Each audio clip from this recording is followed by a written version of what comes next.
Personne ne va te dire que le président du Gabon est dictateur. Même si Ouattara a été son premier ministre, personne ne l'a dit. Oui. Il agit pour les intérêts de l'impérialiste. Kadhafi n'était pas dictateur du tout. Qu'est-ce que tu appelles le président africain? Ce sont les présidents qui sont mis en place, qui sont mis au pouvoir par l'impérialiste. Ce sont les employés de l'impérialiste. Oui, je me rappelle quand on l'a dit de Che Guevara. Et son ami a dit, Che Guevara, il est mort à 39 ans.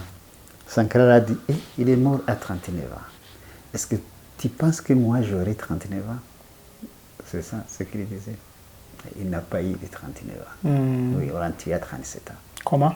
Un président qui plonge, qui est actif pour le bien-être de sa population, il doit mourir. On doit travailler pour l'impérialiste. Donc, Sankara, dans son discours d'Addis Abeba, il a signé son arrêt de mort. Ouais. 2 mois après, on l'a tué. 2 mois et demi, parce que c'était le 29 juillet. On l'a tué le 15 octobre 1987. Ouais. Donc, avec son discours, avec le refus de payer le dette coloniale, avec le refus du franc CFA, avec le refus des importations, il avait signé son arrêt de mort. C'est ça. Et, comme je te disais que l'Union africaine n'existait pas, comme le Yuan n'a jamais existé, personne n'a dit mot quand on a tué Sankara. Personne. Personne. Tu donnes la richesse nationale aux nationaux. Donc, pour les impérialistes, tu es un voleur. Parce que cette richesse nationale, ce n'est pas pour les nationaux, c'est pour l'impérialiste. C'est comme ça qu'on a tué Kadhafi. Il n'y a pas un dictateur en Afrique. Les dictateurs, ce sont les impérialistes qui les créent. Un panafricaniste ne peut pas se comporter comme Fayoulou. Un panafricaniste aime tous les Africains. Or, Fayoulou, ce n'est pas son cas. Je vous salue tous les téléspectateurs. On vous a dit qu'on va parler avec Dr Roussa, les panafricanistes qui ont été victimes de l'impérialisme, entre autres Sankara, Kadhafi, Lumumba et les autres. Dr Roussa, oui. On vous salue. Bonjour. Ça va? Ça va, merci. Je disais qu'on va parler ces panafricanistes qui ont été victimes de l'impérialisme. Oui, merci. Merci pour la question. En fait, comme tu le disais, le premier homme qui a dit les États-Unis d'Afrique, c'est Malcolm X. Il était afro-américain, il était aux États-Unis. Il avait eu le temps de constater, de voir, il avait vu comment les États-Unis se sont unis. Il a remarqué le progrès et la force qu'ils ont gagné par l'unité américaine. Puis il a pensé à l'unité africaine, aux États-Unis d'Afrique. Mais comme l'impérialiste avait le projet d'exploiter l'Afrique séparée, l'Afrique divisée, on n'a pas traîné à tuer Malcolm X. On l'a tué.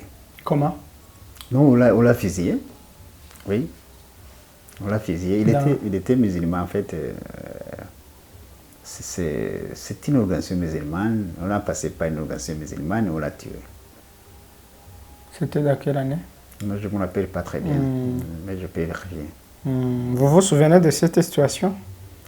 Oui, la situation était catastrophique parce que les Africains, les Afro-Américains avaient eu beaucoup de problèmes, victimes de racisme, de ségrégation.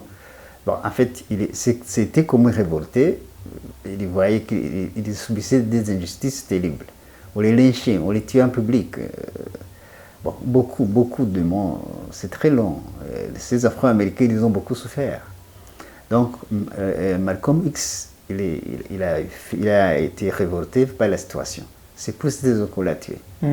Au départ, il voulait que les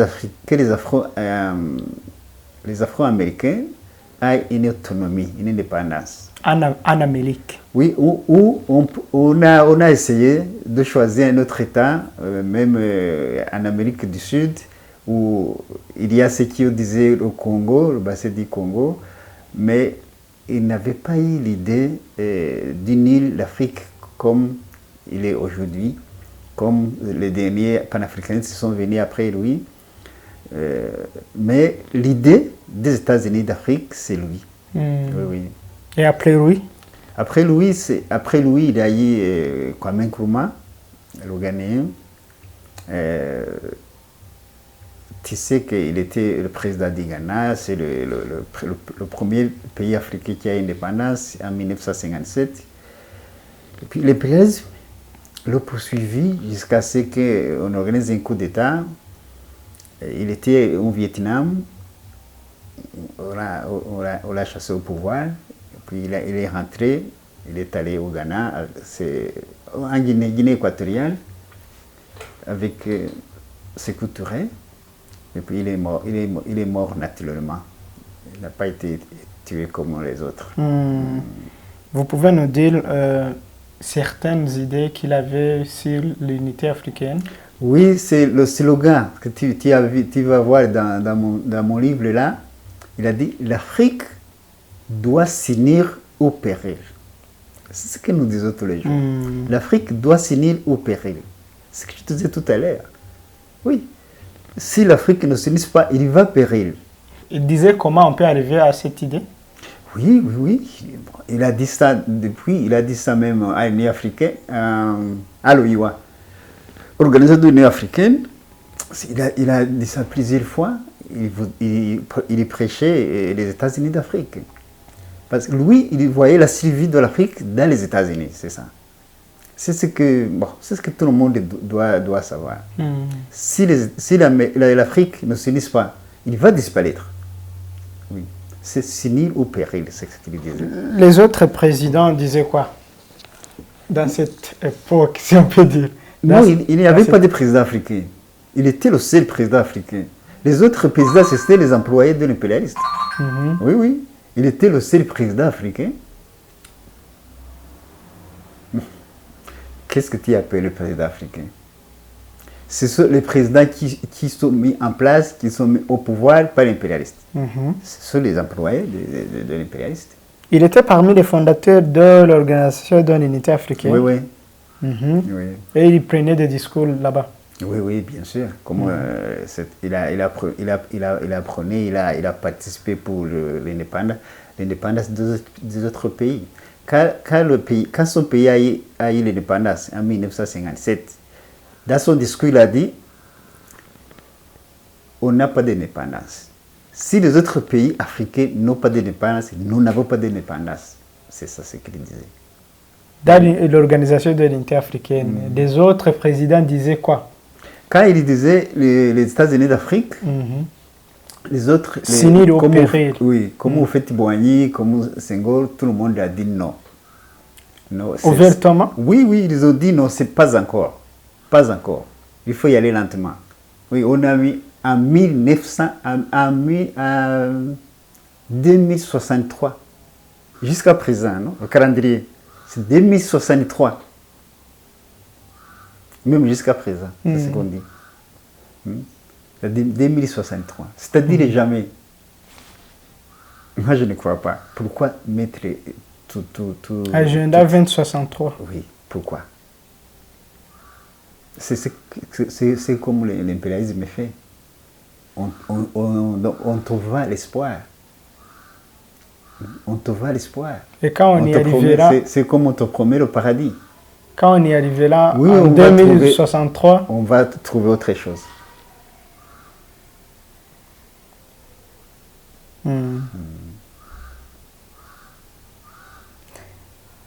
Et après Nkrumah? Après Nkrumah, c'est Sankara. Sankara, il était panafricaniste pur, qui avait beaucoup de bonnes idées. Il était pour les États-Unis d'Afrique. Il était anti-impérialiste. Oui, ouvertement.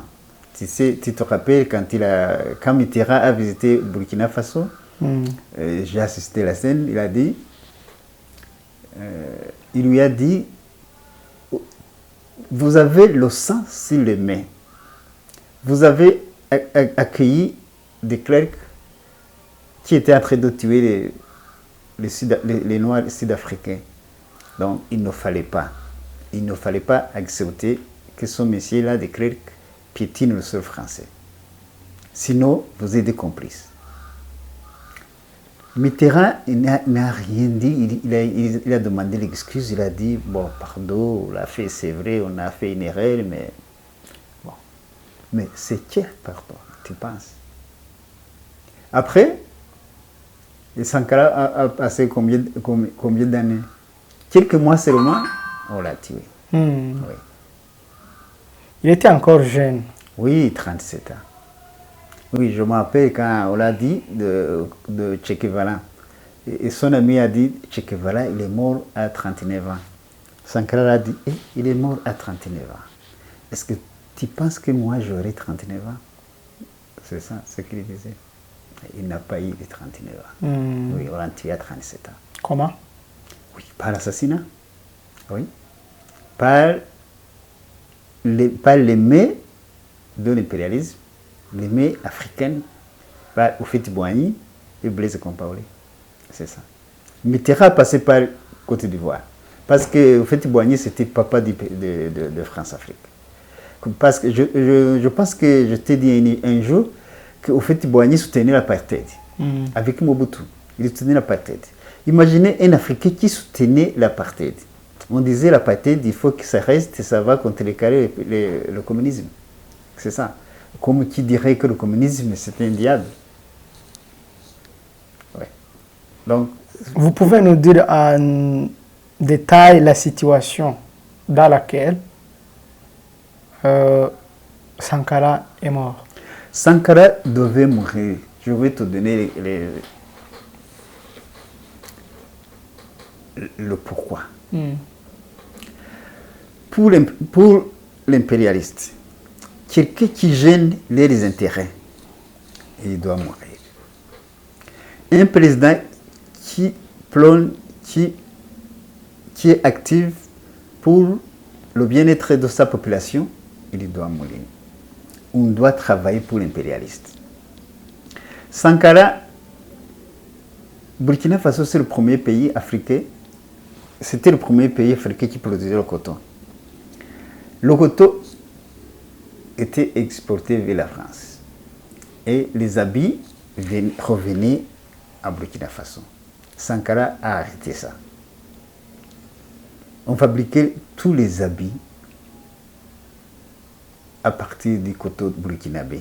On s'habillait tous burkinabés. Les habits tissés au Burkina Faso. Lui-même, même sa délégation. Tu te rappelles quand il était dans la conférence à Addis Abeba, dans la conférence de Ewa, quand il a pris le discours, quand il a dit qu'il ne faut pas payer les dettes coloniales, il a dit, avec toute ma délégation, nous sommes habillés au cotonnade de Burkina Faso, 100%. Aucune selfie, aucune fil qui est venue de l'Europe. C'est ça. On consomme le Burkina Faso. Donc, il faut éviter l'importation. Ça, c'est l'impérialisme. Ça, c'est un. Deux, il était contre le franc CFA. Vous vous rappelez le franc CFA? Franc de colonie, imaginez. Franc de colonie française. Oh, le franc CFA, c'est ça qui fait vivre la France. Parce qu'il est fabriqué en France. Et quand quelqu'un fabrique ton argent, tu lui payes 25%, ça lui appartient. Et puis on devait laisser le réserve obligatoire, c'était 75%. Aujourd'hui, c'est 50%. Ça doit rester là-bas. Tu amènes dans le pays, tu as 25% seulement. Quand ça n'arrive pas à satisfaire les besoins du pays, comme c'est tout à fait normal, tu peux l'attendre, 25%, c'est rien du tout. Tu demandes le crédit sur ton dépôt. Et ce crédit, tu le payes avec intérêt. Imaginez. La France, aujourd'hui, il gagne 444 milliards d'euros par an à partir du franc CFA. Sans te dire qu'ils déposent ce dépôt, ils peuvent les placer dans des institutions financières qui donnent des bénéfices. Et ces bénéfices, ces intérêts-là, c'est pour la France. Ce n'est pas pour le pays. Ce n'est pas seulement qu'ils ne donnent pas cet argent-là, ils ne te le disent même pas. C'est ça. Sankara combattait ça. Il disait, que le franc CFA, c'est une monnaie coloniale, il faut éviter. Alors, je me rappelle le discours de Mitterrand, quand il a dit, quand ce jeune président prononce un discours, tu n'arrives pas à dormir. Non, c'est ça. C'est-à-dire, il disait, il faut le tuer. Parce qu'il pensait qu'il peut jouer, il peut y avoir une influence. Et beaucoup d'autres présidents africains peuvent l'imiter. Et dans ce cas, la France serait éjectée de l'Afrique. Ou la survie de la France, c'est l'Afrique, comme l'a dit Macron dernièrement. Il a dit que l'Afrique, c'est l'avenir de la France. Macron. C'est ce qu'il a dit. Mais ce qui m'a étonné, aucun pays africain a répondu à Macron. Il a dit ouvertement, l'Afrique, c'est l'avenir de la France. C'est une honte pour les Africains. Donc, Sankara, dans son discours d'Addis Abeba, il a signé son arrêt de mort. Ouais. 2 mois après, on l'a tué. 2 mois et demi, parce que c'était le 29 juillet. On l'a tué le 15 octobre 1987. Ouais. Donc, avec son discours, avec le refus de payer le dette coloniale, avec le refus du franc CFA, avec le refus des importations, il avait signé son arrêt de mort. C'est ça. Et, comme je te disais que l'Union africaine n'existait pas, comme le Yuan n'a jamais existé, personne n'a dit mot quand on a tué Sankara. Personne. Personne. Comment on lui a tué? Non, on a passé par Blaise Compaoré, on l'a assassiné, on l'a criblé plus de 12 balles. Oui, il était dans une réunion avec les 12 autres personnes, on l'a tué tous, sauf un qui a échappé. C'est celui qui donne le témoignage aujourd'hui. Oui, il y a un qui a échappé. 4 ans dans l'office du président. Oui. Mais dans 4 ans seulement, il a changé le pays, la situation du pays. C'est ça ce que je voulais dire. Beaucoup de Burkinabés n'oublieront jamais. Jamais Sankara, il est encore vivant. Il est toujours vivant. 5 choses qui n'oublieront pas pour Sankara, les Burkinabés. Comment on peut oublier Sankara? Quand Sankara est arrivé au pouvoir, il y avait beaucoup de problèmes, la misère au Burkina Faso. Il y avait des migrations, tous les Burkinabés prenaient le chemin vers la Côte d'Ivoire pour fuir la misère. Quand Sankara est arrivé au pouvoir, tout s'est arrêté. Ils ont commencé à travailler, ils ont beaucoup produit, ils ont eu de l'eau. Il a construit des barrages, le Burkina Faso n'a pas de l'eau. Il a construit des barrages, il a eu de l'eau pour presque tout le monde. Il a commencé à organiser le gouvernement, il a mis les femmes dans le gouvernement. Donc, le Burkina Faso a changé la situation économique. Il y avait l'excédent alimentaire alors qu'il y avait des famines presque éternelles. On ne peut pas oublier Sankara. Il aimait son pays, il aimait son peuple. Oui. Aujourd'hui, Sankara, c'est comme il est ressuscité. Si tu arrives à Burkina Faso, la première chose que tu vas voir, c'est son statut. Oui, on chante aujourd'hui son slogan. La patrie ou la mort, nous vaincrons. C'est ça, on a commencé. Oui. Et tu peux remarquer ça, il faut voir comment on a chassé Blaise Compaoré. On a failli le lyncher. Oui. Sans intervention militaire, donc les civils, les jeunes burkinabés, on les tué Blaise Compaoré. C'est-à-dire que les 27 ans où je ne sais pas qui a gouverné, personne n'était content de Blaise Compaoré. La justice à sa mort.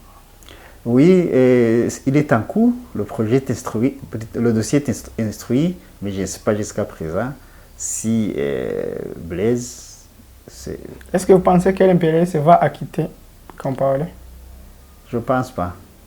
Non, je ne pense pas. En fait, Compaoré, il a fui, il a pris la nationalité ivoirienne comme le président de Côte d'Ivoire pour l'impérialiste. Bon, Ouattara, tu le sais, hein, c'est comme Houphouët-Boigny, il n'y a pas de différence. Mais ça ne peut pas rester éternel. Ouais. De toutes les façons, le sens est autre chose. Ça doit te revenir. Mais je suis sûr qu'il n'est pas à l'aise aussi. Je pense que les Burkinabés, désormais, ils sont contents. Oui, on peut dire avoir les réactions, comment ils ont pris quand Macron a eu une rencontre avec les jeunes. Tu as vu comment une fille de Burkinabé l'a répondu. Donc, jusqu'à présent, les Burkinabés sont les panafricanistes. Presque tout le monde. Ouais. Donc, quand tu es panafricain, ça veut dire que tu es fier de ton continent, tu es fier de ton pays, tu es fier de l'Afrique. Ils ont un président appelé Christian Kabore. Ah, l'actuel, hein? L'actuel président du Burkina Faso, c'est Christian Kabore. Oui, oui, mais je ne peux pas te dire beaucoup de choses sur lui. Je n'ai pas suivi son background, son CV, je ne sais pas comment.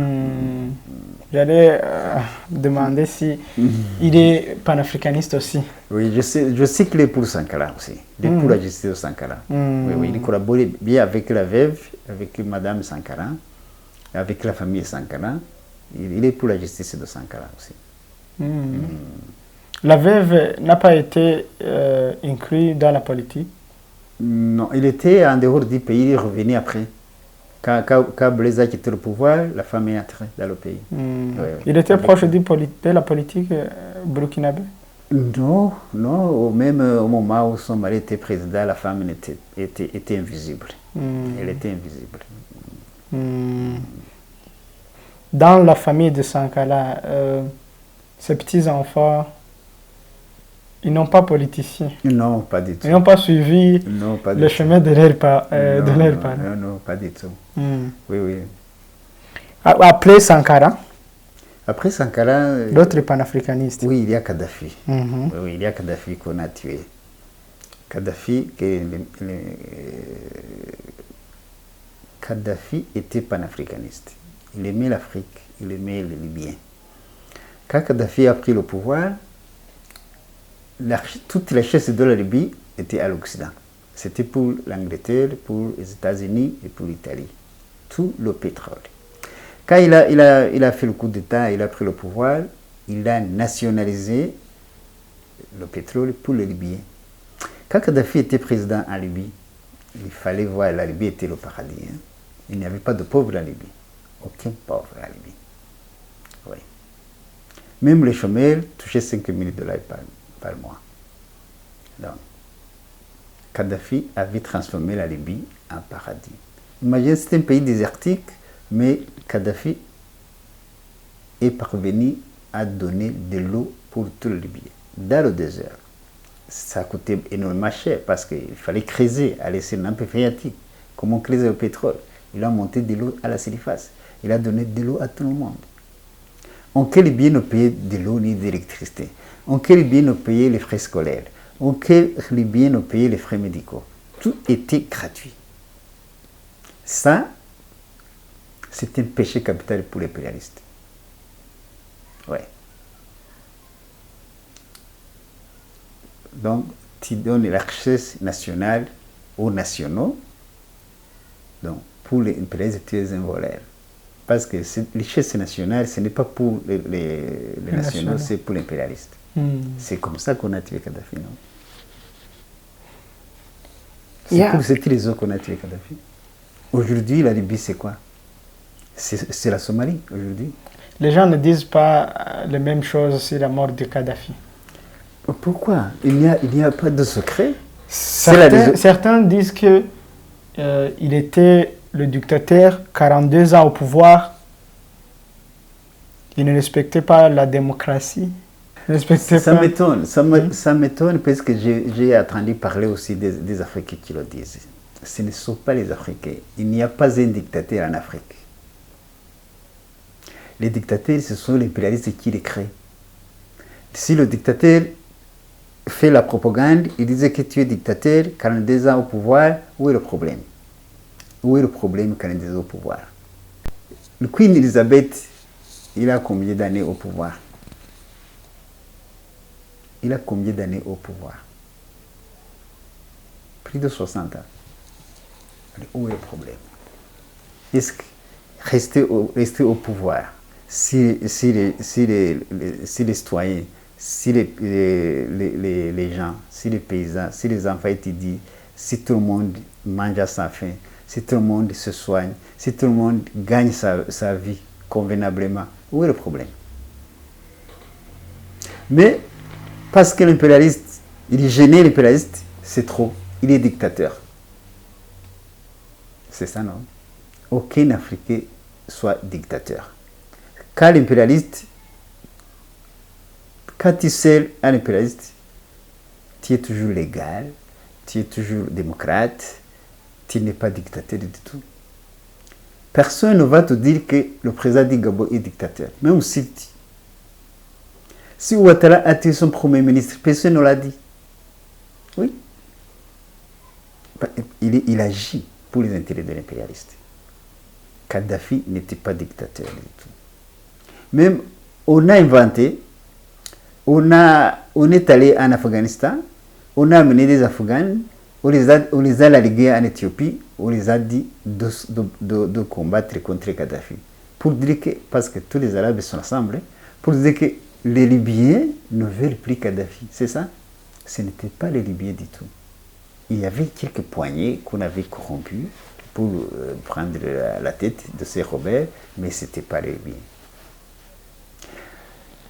Même le Conseil de sécurité avait honte parce que ce qu'ils ont fait, ce n'est pas ce qu'ils avaient annoncé au Conseil de sécurité. La résolution 1973, on disait qu'il faut protéger les rebelles qui étaient à Benghazi. On n'a jamais dit qu'il faut changer le pouvoir. Non. Ils n'ont jamais dit au Conseil de sécurité qu'il faut changer le régime. C'est l'Angleterre et la France qui ont mis beaucoup de force au Conseil de sécurité pour intervenir en Libye. Uniquement pour éliminer Kadhafi, c'est ça, non? Mais on n'a pas été clair, de telle façon que s'ils étaient clairs, la Chine et la Russie auraient posé la veto. Mais c'est ça.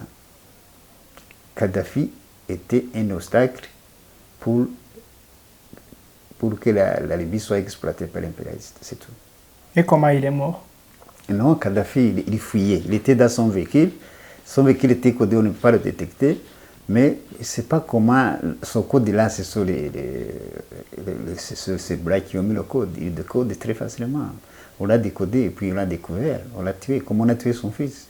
Son fils a ouvert le téléphone et puis on l'a détecté, on l'a tué aussi. Kadhafi a été tué tout simplement comme on l'a assassiné. Oui. On l'a par une balle.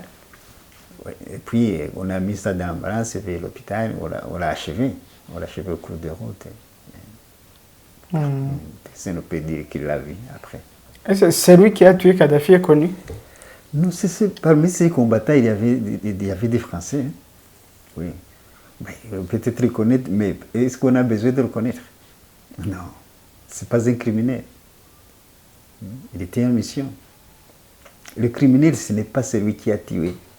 Comme le criminel, ce n'est pas Compaoré. Le criminel, c'est l'impérialiste. C'est les États-Unis, c'est la France, c'est l'impérialiste.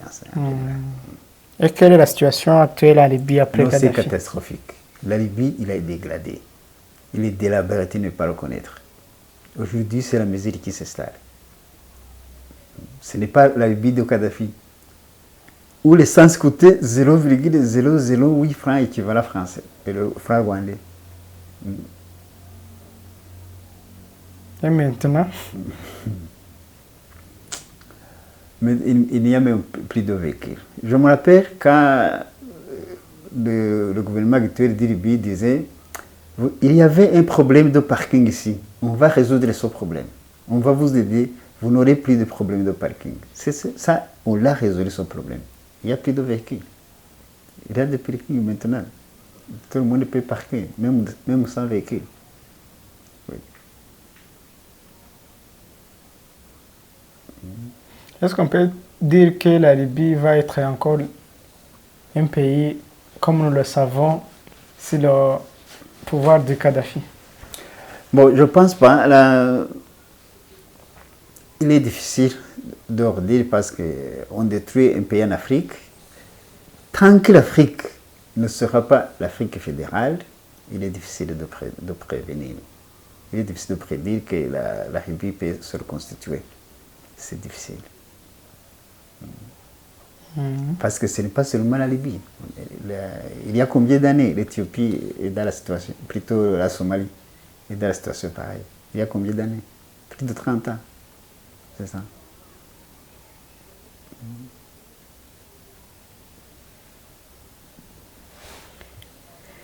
Docteur Oussa, on parlait de Kadhafi, mais il y a aussi Lumumba. Oui, il y a Lumumba aussi du Congo, tu vois. Et pourquoi on a tué Lumumba? Lumumba il aimait l'Afrique, il était panafricaniste. On a trouvé qu'avec Lumumba, on ne peut pas exploiter le Congo. C'est pour cette raison qu'on a tué Lumumba. Tout. On l'a remplacé par Mobutu, qu'on avait détecté, qu'on avait vu que lui, il n'est pas aussi intelligent que Lumumba. C'est comme ça qu'on l'a tué Lumumba. Tu penses qu'il a été tué par qui? La plupart des gens disent la Belgique. Ce n'est pas la Belgique qui a tué Lumumba seul. Ces gens-là, ils sont les mêmes. Lumumba a été tué par 3 pays. Il y a la Belgique, bien sûr, il y a la France, il y a aussi les États-Unis. Parce que quand il fuyait, il avait pris le chemin de Kisangani, il était arrivé dans les forêts là-bas, on ne pouvait pas le détecter, mais les satellites de CIA ont montré au chasseur de Lumumba là où il était. C'est ça.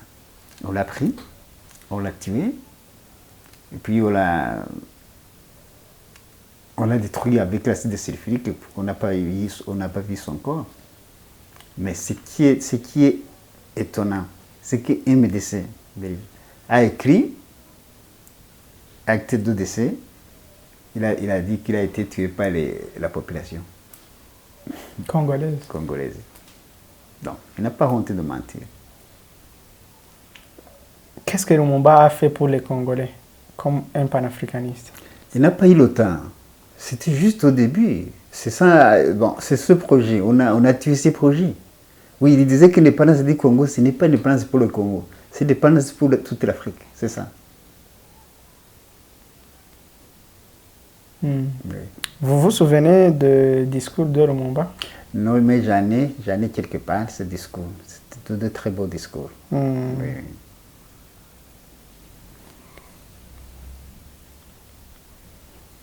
On peut terminer par ici, ou bien il y a des autres panafricanistes qui ne sont pas connus au même niveau que ces... Oui, il y a par exemple Félix Moumié, il était camerounais.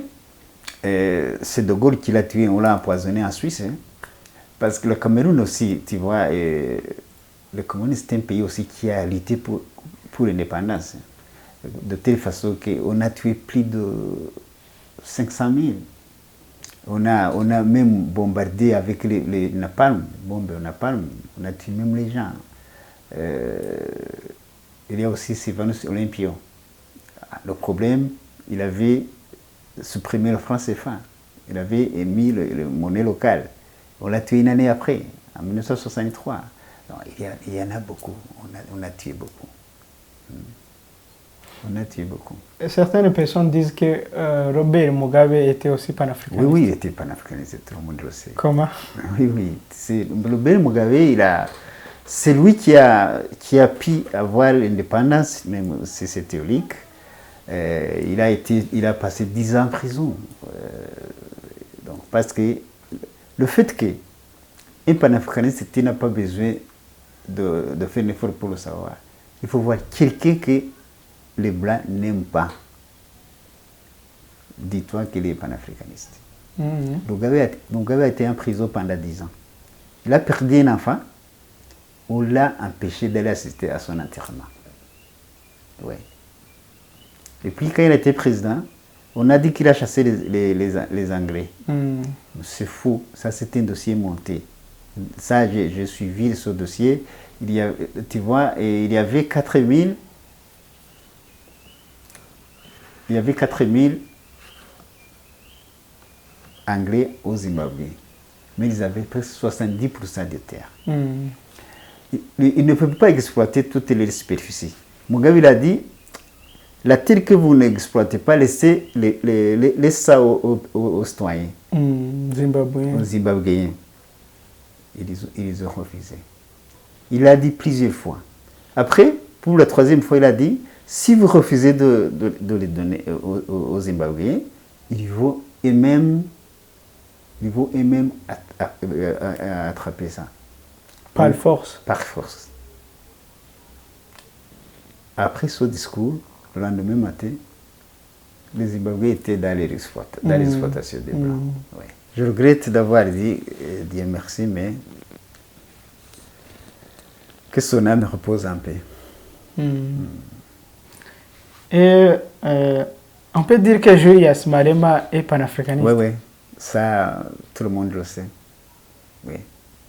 Là, il est africain, c'est vrai. Mais ses comportements. Comment? Parce qu'il crie pour la liberté africaine. Écoute, c'est normal qu'il se comporte comme il se comporte aujourd'hui. Il trouve qu'il y a beaucoup dans son pays qui sont pour l'impérialiste. Or, on ne veut pas s'entendre, c'est tout à fait normal. Oui, il ne pouvait, par exemple, si Mandela était encore vivant, il ne pouvait pas s'entendre. Il ne s'est jamais entendu avec Mandela. Comme sa femme, Winnie Mandela ne s'est jamais entendu avec son mari, parce que Winnie Mandela était panafricaniste aussi. On a fini par la tuer. On les a fait divorcer, on l'a tué. Donc Julius Malema, c'est tout à fait normal qu'il y ait des problèmes. Parce qu'il y a le blanc des impérialistes est toujours là. Il y a des Sud-Africains qui sont pour les blancs. C'est normal, on les corrompt. Il y a une corruption terrible. Oui, ça... Dans ce pays, les Zoulous sont beaucoup patriotes plus que les autres. Mandela, il n'était pas un Zoulou, il était un Kossa. C'est normal qu'il se comporte comme il s'est comporté. Ça n'a pas étonné tout le monde. Ça n'a pas étonné quelqu'un. Oui, oui. Ici au Congo, il y a Martin Fayulu. Certaines personnes disent qu'il est panafricaniste. Qu'est-ce que vous dites? Non, je ne pense pas. Je ne connais pas tellement ce Fayulu. Parce qu'un panafricaniste ne peut pas se comporter comme Fayulu. Un panafricaniste aime tous les Africains. Or, Fayulu, ce n'est pas son cas. Fayulu, je n'ai jamais attendu Fayulu en plein combat avec les exploitants du Congo, avec l'impérialiste, avec le MONUSCO, avec l'Allemagne. Comment dites-vous qu'il est panafricaniste? Parce qu'il est contre le Rwanda. Ça, c'est le panafricanisme. Et Mwalimu Julius Nyerere? Oui, il était panafricaniste par excellence. Comment? Oui. Le Garde, par exemple, il a pu unir les États-Unis, la Tanganyika avec le Zanzibar. C'est devenu Tanzanie. C'est comme ça. Et jusqu'à présent, aucun problème. Il y a un président tanzanien, un vice-président zanzibarien, l'autre jour, comme ça. Donc, ils sont très pacifiques, ils cohabitent très bien, aucun problème jusqu'à présent. En plus, regarde comment la Tanzanie se comporte. Ce pays n'a jamais connu une guerre civile. Ce pays n'a jamais connu un coup d'État à tort. Pas du tout. Donc, en plus, il a aidé d'autres pays, par exemple les pays de l'Afrique du Sud, pour obtenir l'indépendance. Le Mozambique, il était avec Kennedy Kaunda. Ils ont aidé beaucoup de pays africains pour avoir l'indépendance. Angola, Mozambique, tout. Ouais. Docteur, en concluant, quels sont les caractères d'un panafricaniste vis-à-vis de l'économie et de la politique? Non, les panafricanistes veut dire ce qui va te montrer, ce qui va te dire que quelqu'un est panafricaniste, il aime l'Afrique, il aime tous les Africains, il aime l'unité. C'est ça l'idéologie du panafricanisme, c'est l'unité, c'est fraternité et unité, c'est ça. Un panafricaniste ne peut pas faire un coup d'État, par exemple. Il ne peut pas envahir son pays. Il ne peut pas faire une guerre dans son pays. Non, c'est pas possible. Ça, ce n'est pas un panafricaniste. Parce que certaines personnes peuvent dire que quand je suis président et mes enfants vont étudier en Europe... Non, ça, ce n'est pas le panafricanisme. Ça, ce n'est pas le panafricanisme. Pourquoi? Si tu n'es pas fier de ton pays, tu n'es pas fier de ton continent, tu préfères l'Europe, comment veut dire que tu es panafricaniste? Un panafricaniste doit être fier de l'Afrique. Mais mes enfants peuvent aller étudier là-bas et revenir pour construire le pays. Pourquoi aller étudier là-bas? Ça, je n'ai pas dit qu'on ne peut pas aller étudier ailleurs. Mais il faut voir pourquoi il est allé là-bas. C'est parce que l'éducation de ton continent n'est pas au niveau agréable, au niveau souhaité. Ça serait dangereux. Parce que les autres enfants qui sont là, ce sont tes enfants aussi. Si tu es panafricaniste. Je ne dis pas qu'on ne peut pas aller étudier ailleurs, mais pas dans des conditions comme on le voit partout en Afrique. Il faut que l'enseignement, améliorer l'enseignement, le système d'éducationnel de ton pays, et puis on peut aller se spécialiser, il n'y a pas de problème. Même les enfants d'autres continents peuvent étudier chez vous. Ça, ce n'est pas un problème. Mais dans les conditions où tu penses, ça serait un problème. Oui. Si le système éducatif chez vous, tes enfants ne méritent pas ça, mais que les autres enfants méritent ça, ça serait un problème. Et en concluant? En concluant, je pense qu'il faut combattre, il faut faire tout ce qui est humainement possible pour que les conditions de ton continent soient meilleures, pour que tes enfants ou tous les Africains ne souhaitent pas aller vivre ailleurs, dans d'autres continents. Ça, c'est ça le panafricanisme. Parce qu'on a tout, l'Afrique a tout. Qu'est-ce qu'on n'a pas? On a tout, on peut avoir tout. Les autres continents ne sont pas des paradis. Merci, Dr. Roussa. Je vous en prie.